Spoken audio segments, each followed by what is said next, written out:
अभी हमरो पता लगल हा उल्टा पलटा गीत मत गाव। रेलाई शुरू होई बर्दाश्त ना होई।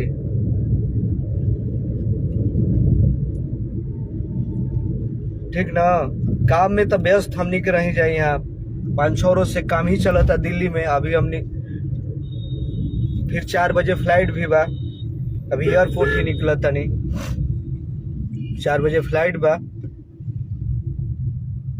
तो आप जितने सारे भाई हमारे जुड़े हुए हैं, तो आप लोग पहले लाइव को ज्यादा से ज्यादा शेयर कीजिए, ज्यादा से ज्यादा।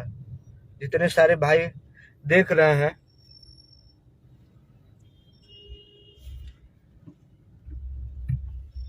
संजीव पासवान जी, जितने सारे भाई हैं, कहाँ हैं भैया? मैं अभी दिल्ली में हूँ और आ रहा हूँ बिहार।